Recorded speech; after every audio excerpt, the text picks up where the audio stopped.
ठीक है, दिखाओ। ये पुस्तक रहा और तुम्हारा लिखा हुआ। ठीक है, क्या लिखा हुआ है? नाम में मध्यकालीन भारत सल्तनत से मुगल काल तक। ठीक है, प्रकाशक का नाम जवाहर पब्लिकेशन, पब्लिशर्स है ना, नई दिल्ली। संस्करण फर्स्ट, सेकंड और फिफ्थ। अरे ऐसा कैसे लिखा हो? वैसे दिया हुआ है तो पांचवा होगा, इसलिए वैसा दिया हुआ। हाँ, 1 2 3 4 5 करके आया होगा, इसलिए वैसा। लेखक सतीश चंद्र है ना। इंडेक्स इंडेक्स बहुत सारा आया होगा, नहीं लिखे, कोई बात नहीं। परिचय मध्यकालीन भारत, अकबर, बाबर, मराठा, पानीपत, यही सब युद्ध है। हाँ ठीक है, मतलब ये समझ में आ रहा है ना कि अकबर बाबर वगैरह ही इसमें देखने को मिलेगा, यानी मुगल काल देखने को मिलेगा, थोड़ा सा मराठा देखने को मिलेगा, इतना ही समझ में। पुस्तक के विषय में लाइनें हैं ना, उत्तर भारत के शासकों के आपसी संघर्ष के बारे में है, वर्णन है, ठीक बात है। बाबर का भारत आगमन इसके बारे में है। मराठों की युद्ध और शासन की नीति है। मध्यकालीन भारत की राजनीतिक, आर्थिक, सामाजिक, न्यायिक स्थिति घटनाओं का वर्णन है। निष्कर्ष में भी लिखे हो, मध्यकालीन भारत की तात्कालिक परिस्थितियों का वर्णन साक्ष्यों के अध्ययन के द्वारा है। ठीक है, और क्या लिखोगे? बहुत बहुत बढ़िया लिखे हो। ठीक है, हाँ हो गया। इसको बोलते हैं क्या? निरीक्षणात्मक अध्ययन। ठीक, समझ में आया? दूसरा वाला तो इस तरह का इसमें एक बेसिक स्ट्रक्चर इसका देखते हैं निरीक्षण करते टाइम पे। ठीक है, और पुस्तक खरीदने के टाइम पे यही करते हैं, लेकिन एग्जाम के टाइम में कैसे काम आएगा?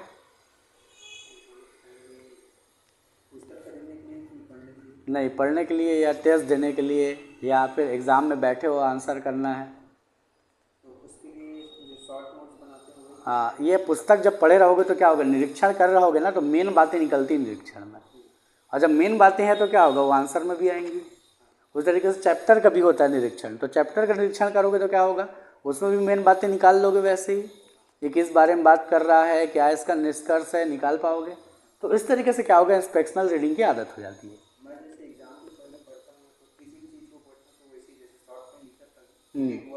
हाँ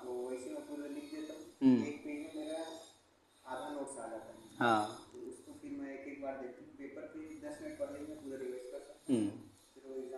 हाँ, इसी में एक और चीज़ जोड़ देते हैं, इसमें आएगा ना स्टिकी नोट्स, जो है स्टिकी नोट्स।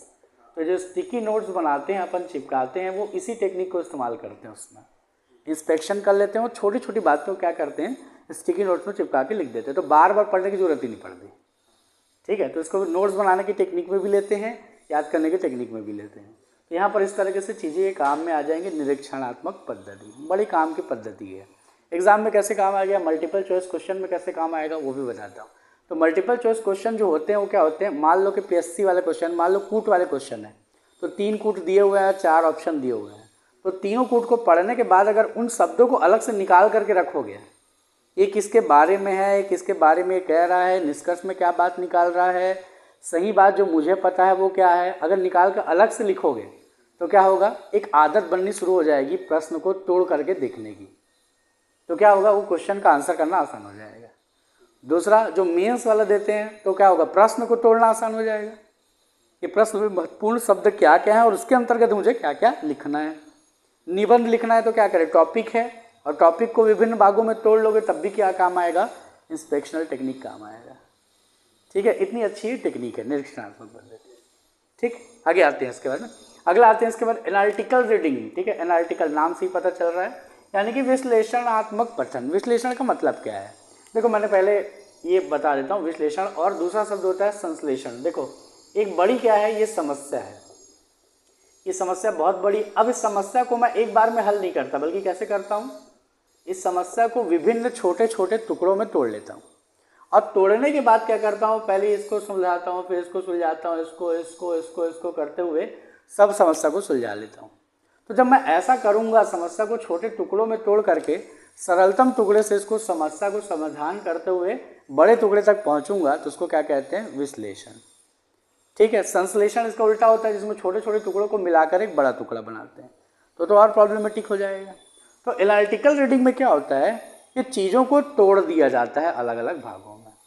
ठीक, यानी कि अगर मुझे पढ़ना हो तो एक बार में पूरा का पूरा तो मैं पढ़ नहीं सकता। जैसे अभी ये पुस्तक ही थी सतीश चंद्र की, अभी तो एक बार में पढ़ा नहीं जा सकेगा, तो मैं क्या करूँगा, उसको तोड़ना शुरू करूँगा।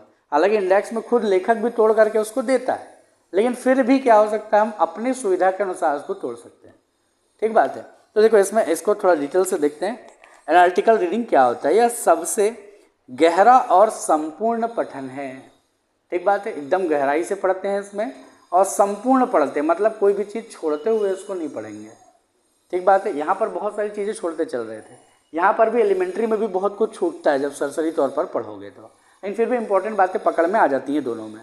ठीक, लेकिन यहाँ पर क्या होगा, अब हर इंपॉर्टेंट बातें पकड़ने की ज़रूरत पड़ेगी एनालिटिकल रीडिंग में। ठीक, आगे क्या कहते हैं? पाठक पुस्तक की संरचना, विचार, तर्क और भाषा को पूरी तरह समझने का प्रयास करता है। ठीक है, क्या चीज़ को समझता है?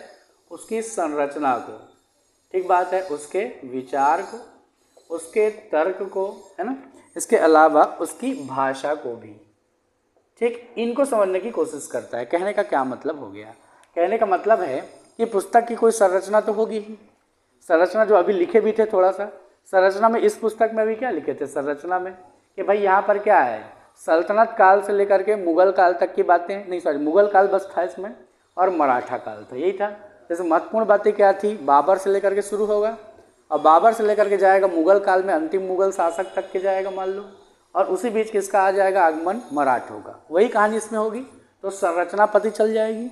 संरचना में देखोगे इंडेक्स में लिखा होगा, उसके राजनीतिक निहितार्थ दिखा रहे हैं, आर्थिक दिखा रहे हैं, सामाजिक दिखा रहे हैं, सांस्कृतिक दिखा रहे हैं, ये देखने को मिल जाएगा। अब ये क्या है, संरचना है। ठीक, फिर क्या देखने को मिलेगा, विचार। अब लेखक क्या करेगा, अब इसके अंदर डिटेल में जाते तो पता चलता, हर चैप्टर के लास्ट में क्या करता है, लेखक एक निष्कर्ष लिखता है, और निष्कर्ष में क्या पता चलेगा, उस घटना विशेष के बारे में लेखक क्या सोचता है, अपने पर्सनल विचार होंगे। ठीक है, क्योंकि देखो ये जो पुस्तक है, इस तरह की पुस्तक क्या कहलाती है, इसको हम बोलते हैं रेफरेंस बुक। ये पुस्तक होती है, इसको कहते हैं रेफरेंस बुक। रेफरेंस का मतलब होता है कि किसी लेखक विशेष की वहाँ पर मत क्या है उस संबंध में, मतलब मान लो कि अकबर की धार्मिक नीति है, तो अकबर की धार्मिक नीति के संबंध में सतीश चंद्र विशेष तौर पर क्या कहते हैं। इसमें और भी आ सकते हैं दूसरे जो पुस्तकें हैं, जैसे इसमें और भी देखो, है ना, यानी कि देखो प्राचीन भारत का है हमारे पास, या मध्यकालीन भारत का है। अब इनमें देखो मध्यकालीन भारत है, अब इसमें भी क्या होगा, ओपिनियन आखिरी में डाला होगा, तो यहाँ पर भी सतीश चंद्र, यहाँ पर भी देखो अब ये कौन से प्रारंभिक भारत का है, या फिर कहना चाहिए कि प्राचीन भारत का है। तो इसके लेखक कौन है, इसके लेखक है रामशरण शर्मा, RS शर्मा की पुस्तक है ये। अब इसमें भी क्या होंगे, अलग अलग व्यूज़ इनके निकल करके आएंगे। ठीक, तो यहाँ पर क्या होगा, उनके विचारों को अलग से प्रस्तुत करते हैं, किसकी तुलना में, घटना की तुलना में। तो घटना तो सारे लोग दे रहे होंगे, उसका वर्णन करने का तरीका भले अलग होगा, कुछ नए रिसर्च जोड़ दिए गए होंगे, लेकिन विचार तो उनका अपना होगा कि उसको किस तरीके से वो देखते हैं। तो ये देखने को मिलता है किसमें, एनालिटिकल रीडिंग में। ठीक, मतलब इस रीडिंग में हमको क्या करना होता है, किसी घटना विशेष की घटनाओं को अलग करना पड़ता है, वस्तु को अलग पढ़ना पड़ता है, और विचार को। देखो एक चीज़ समझो, कोई भी पुस्तक पढ़ते हो तो 3 चीज़ें होंगी हमेशा। पहला क्या होगा, वो घटनाक्रम बताएगा। मान लो पानीपत का तृतीय युद्ध बता रहा है, तो बताता चलेगा कि भाई इतने डेट को लड़ाई हुई, इतनी सेना यहाँ थी, इतनी सेना यहाँ थी, मराठे और अब्दाली आपस में भिड़ रहे थे, इस तरीके से वो बताता चलेगा, तो वर्णन हो गया। ठीक, इसके बाद क्या करेगा, वर्णन के बाद फिर वो किसी वस्तु का भी वर्णन करेगा, दृश्य का भी वर्णन करेगा, यानी कि मराठा ऐसे ऐसे आ रहे थे, इस तरह के वस्त्र धारण किए हुए थे, इस तरह का वर्णन कर सकता है वो, इतनी तलवारें थी, इतने ज़्यादा घोड़े थे, इस तरह का वर्णन कर सकता है। अभी क्या हो गया, किसी वस्तु विशेष का वर्णन हो गया या दृश्य विशेष का वर्णन हो गया। लेकिन तीसरे नंबर पर आता है क्या, विचार, कि मराठों ने क्या गलती करी कि वो हार गए, क्या मराठों के जीतने की संभावना थी, इस हार ने भारत के ऊपर क्या प्रभाव डाला। अब ये बात क्या है, ये हमारे विचार के स्तर। इसी चीज़ को कौन दिखाएगा, लेखक स्पष्ट तौर पर बात कर देगा। तो अगर पढ़ने का तरीका आता होगा तो हम क्या करेंगे, इस पुस्तक को पढ़ेंगे तो घटना तो अपने को याद है, वर्णन भी अपने को ज़रूरत नहीं है, क्योंकि पिक्चर बनाने वालों को वर्णन की ज़रूरत पड़ेगी। भाई कितने घोड़े लाना है, कैसे दृश्य रखना है, उन्हीं की ज़रूरत पड़ेगी, या नाटक लिखने वाले की ज़रूरत पड़ेगी, अपने को तो पड़ेगी नहीं। तो अपने को काम किस चीज़ का है, मेन चीज़ विचार, कि उनके बारे में वो क्या कह रहे हैं।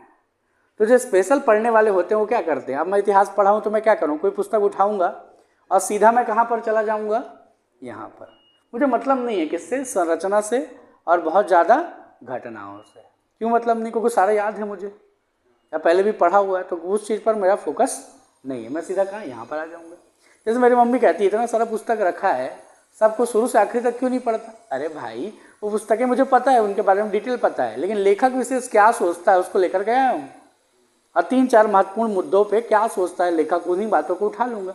तो क्या होगा, पुस्तक को पूरा पढ़ा ही तो कहलाएगा वो पुस्तक। ठीक, अब देखो कहा जाता है ना, स्वामी विवेकानंद पढ़ते थे तो उनको सब याद रहता था। कैसे याद रहता था भाई, बहुत सारी चीज़ें पहले से याद है, और उसमें जो कीमती बातें थी, जो नई बातें, उनको उठा करके याद कर लेते थे। और उससे क्या परिणाम क्या होता था, उसका परिणाम ये होता था, लगता है कि बहुत सारी पुस्तकें उनको याद है। ये एनालिटिकल। ठीक, तो एनालिटिकल समझ में आया। तर्क और भाषा ये भी समझे। तर्क कहने का मतलब क्या है, देखो होगा क्या, तर्क में क्या होता है, पक्ष और विपक्ष दो होते हैं। तो या फिर लेखक जो है क्या करेगा, मराठों का भी पक्ष ले सकता है, अब्दाली का भी पक्ष ले सकता है, या दोनों का ही पक्ष ना लेकर के कोई तीसरी घटना को उस पर जिम्मेदार बता सकता है। तो किस तरह की बातों के तरफ वो समर्थन कर रहा है लेखक, ये तर्क में दिखाई देता है स्पष्ट तौर पर। ठीक, यहाँ पर एक खास बात ये होती है, तर्क जब कर रहा होता है तो कोई किसी नया तरह के साक्ष्य की बात भी कर सकता है, कोई नई बात भी ला सकता है। ठीक, जो हमको पता ना हो ऐसी बात ला सकता है। विज्ञान के विषय में भी हो सकता है, गणित के विषय में भी हो सकता है, दर्शन में भी हो सकता है, कोई सभी सब्जेक्ट में ये संभव है। ठीक, इसके बाद आ गया भाषा। अब भाषा का इस्तेमाल कैसे है, तो देखो एक होता है इतिहासकार की भाषा, एक होती है प्रशासनिक अधिकारी की भाषा, एक होता है कानूनविद है कोई तो उसकी भाषा, एक होता है इकोनॉमिक्स जानने वाला उसकी भाषा। ठीक बात है। तो हर पुस्तक क्या होती है, एक भाषा विशेष को लेकर के चलती है। जैसे हम इतिहास की पुस्तक देख रहे हैं तो ऐतिहासिक शब्दों का उपयोग किया जाएगा। मटका है तो मटका नहीं कहेगा, क्या कहेगा, वो कहेगा मृदभांड। पता चलता है कि अरे इतिहास का शब्द है। ठीक बात है। अगर इकोनॉमिक्स वाला है तो हम कहेंगे खरीदना, तो क्या कहेगा इकोनॉमिक्स वाला, वो कहेगा क्रय। बेचना को कहेगा विक्रय। इस तरह के शब्द इस्तेमाल करते हैं। ठीक बात है। हम लोग कहते हैं नियम, तो वहाँ पर संविधान वाला क्या कहेगा, वो कहेगा रेगुलेशन या फिर विधायन। इस तरह के शब्द का इस्तेमाल करेंगे। तो इस तरीके से क्या होते हैं, भाषा पर कितनी पकड़ है लेखक की, ये भी हम परख सकते हैं, जान सकते हैं। कौन से रीडिंग से होगा, ये होगा एनालिटिकल रीडिंग से। ठीक, ये उच्च स्तर का रीडिंग है। ठीक है, इसको हाई लेवल पर मानते हैं, इसलिए भी मानना पड़ेगा क्योंकि पढ़ने वाले से एक्सपेक्ट किया जाता है कि वो क्या कर रहा है, गहराई से चीज़ों को बारीकी के साथ में क्या कर रहा है, देखने की कोशिश कर रहा है। इसलिए इसको हम इसमें लिखते टाइम पे मैंने लिख दिया था एक लाइन, है ना। तो यहाँ पर लिखा है ये पढ़ाई का सुपर लेवल यानी सुपर हीरो लेवल है। इसमें हम सिर्फ पढ़ते नहीं, समझते हैं, सवाल पूछते हैं, जवाब ढूंढते हैं। आप किताब से दोस्ती करते हो। ठीक बात है, ये लाइन मुझको अच्छी लगती है, किताब से दोस्ती। किताब से दोस्ती का मतलब है कि अब आपको ये क्लियर हो गई बात कि भाई ये जो किताब है मुझे बहुत पसंद आ रही है। तब अब क्या लगता है, हर क्वेश्चन का आंसर आप फिर खोजने की कोशिश करते हो कि लेखक क्या कह रहा है। ठीक, इसके बाद फिर क्या है, उससे आप पूछते हो आप क्या कहना चाहती हो, क्यों कहा, इसका मतलब क्या है। इस तरह की बातें हम इसमें पूछना शुरू करते हैं। हालांकि इसमें तीसरा लाइन भी अच्छा है, यह गंभीर अध्ययन की तरह होता है जहाँ पाठक प्रश्न पूछता है, उत्तर ढूंढता है और लेखक के साथ संवाद करता है। ठीक बात है। जब इस तरह की पुस्तक को पढ़ोगे तो क्या होगा, हमारे दिमाग में एक बात निकल करके आएगी। जैसे गांधी जी ने असहयोग आंदोलन को क्यों रोक दिया, तो उसको लेकर के अलग अलग पुस्तक में अलग अलग व्यू सबके देखने को मिलते हैं। ठीक, कोई गांधी जी के व्यू का समर्थन करता है, कोई गांधी जी का विरोध करता है। इस तरीके से चीज़ें दिखाई देती। तो उस पुस्तक को जब देखूंगा तो कोई विभाजन तक के है वाली पुस्तक में, प्लासी से विभाजन तक का, तो मुझे गांधी जी का मत देखना है, गांधी जी ने जो किया उसके बारे में लेखक का मत क्या है। तो मैं कहाँ चले जाऊँगा, सीधे सीधे हाँ असहयोग आंदोलन सीधा चले जाएंगे। और असहयोग आंदोलन भी नहीं पढ़ेंगे, सीधा कहाँ चले जाएंगे, असहयोग आंदोलन का स्थगन हुआ था वहाँ पे चले जाएंगे। और वहाँ जाने के बाद सीधा मैं क्या करूँगा, लेखक क्या गांधी जी का समर्थन कर रहा है या विरोध कर रहा है, ये स्पष्ट तौर पर देखने को मिल जाएगा। तो इस तरह उच्च लेवल के पढ़ने वाले क्या करते हैं, लेखक से सीधा संवाद करते हैं। क्यों, क्योंकि उनको बाकी चीज़ें पता है। तो क्या करेंगे, सीधा जहाँ पर उसको जानना है चीज़ें वहीं पर वो चले जाएंगे। है समझ में बात। इस तरह की रीडिंग होती है, उसको कहते हैं एनालिटिकल रीडिंग। ठीक, अब इस रीडिंग टेक्निक का फ़ायदा कैसे उठाते हैं ये भी समझा जाए। तो इस रीडिंग टेक्निक का फ़ायदा उठाते हैं, जैसे MCQ हल करते हैं, कॉम्पिटिशन एग्जाम वाले हो तो बता रहा हूँ। मल्टीपल चॉइस क्वेश्चन आएगा, क्वेश्चन में आ गया मल्टीपल चॉइस क्वेश्चन। और उसमें क्या हुआ है, क्वेश्चन आप पढ़ लिए लेकिन पढ़ने पे समझ नहीं आ रहा कि यार ये जानना क्या चाहता है। जो क्वेश्चन में पहले क्वेश्चन देते हैं, फिर उसके बाद कथन देते हैं, और कथन के बाद वो देते हैं ऑप्शन। हाँ, या कथन कारण वाले क्वेश्चन भी देखोगे तो कई लोग उससे फ्लिप करते हैं, उसको नहीं बना पाते। तो कथन कारण वाला जो क्वेश्चन है वो नहीं बन रहा, उसके पीछे कारण क्या है, हाँ उसको एनालिसिस करना आपको नहीं आया। अगर आपको पुस्तक को एनालिसिस करना आता हो, पैराग्राफ को एनालिसिस करना आता हो, लेसन को एनालिसिस करना आता हो, तब आप क्या करोगे, क्वेश्चन को भी बहुत अच्छा एनालिसिस कर लोगे। ठीक बात है। और इसके अलावा क्या होगा, वो याद भी होगा एनालिसिस करने के कारण। आपके दिमाग में क्वेश्चन बन रहा है, आप बार बार उसको देखने की कोशिश कर रहे हो कि क्या बोल रहा है लेखक। तो इसका मतलब हो गया एनालिटिकल रीडिंग क्या कर देता है, बार बार हमें खोजने के लिए, प्रश्न पूछने के लिए, फिर उसका उत्तर खोजने के लिए प्रेरित करता है। इस तरह की जो रीडिंग होती है एनालिटिकल रीडिंग, ये बहुत कमाल की रीडिंग है। ठीक, इस तरह की रीडिंग जिसको आती है बहुत तेजी से पुस्तकें पढ़ जाएगा। ठीक है, मैं पहला दिन बोल रहा था ना कि एक पुस्तक है, अब इस पुस्तक को क्या करना है, अब इसको पुस्तक को अब पढ़ करके बताओ। अब इसको क्या कर सकते हो, एक दिन में पढ़ोगे और 60% चीज़ें इसकी पढ़ डालोगे। कैसे कह रहा हूँ, इसके आधार पर मैं इसीलिए कह रहा हूँ कि कौन सी रीडिंग है, एनालिटिकल रीडिंग। एनालिटिकल रीडिंग करोगे तो आराम से कर डालोगे, ये चीज़ें आराम से होती हैं एकदम ज़्यादा। ठीक है, अच्छा, तो इसमें मैं एक काम करता हूँ, विश्लेषणात्मक वाला आ गया हम लोग का, तो इस पर तुमको क्या करता हूँ, एक क्वेश्चन दे देता हूँ, इसी में जो आएगा इसी में मिल जाएगा। वो मैं तो पढ़ाऊँ पूरा, ये मिल जाएगा तुमको।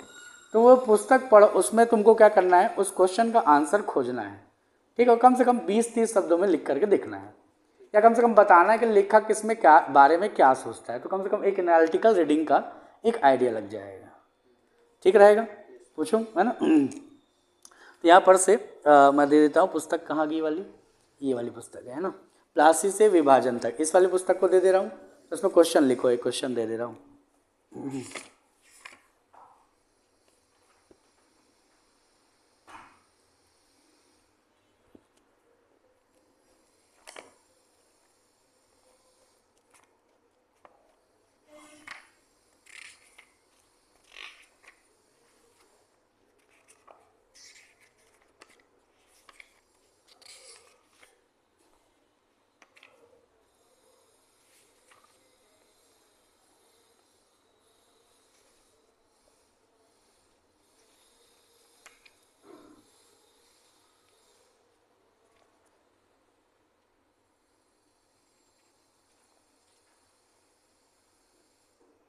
ठीक है, लिखना, गांधी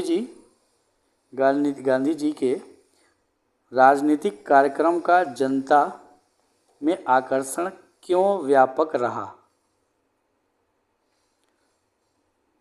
जनता में आकर्षण क्यों व्यापक रहा, क्यों व्यापक रहा। ठीक है, अब ये है ना, अब इसको खोज करके लिखना है 30 शब्द में। अगर तुम लिख पाए तो मैं समझ जाऊंगा कि एनालिटिकल रीडिंग तुमको थोड़ा बहुत तो आता ही है। ठीक है, और ये प्रैक्टिस से आएगा। ठीक है, ये एक प्रैक्टिस तो करवा रहा हूँ। ठीक, एक करके दिखाओ इसको, और उसके बाद फिर हम लास्ट वाले पे आ जाएंगे, यहाँ पे सेंट टॉपिकल पे।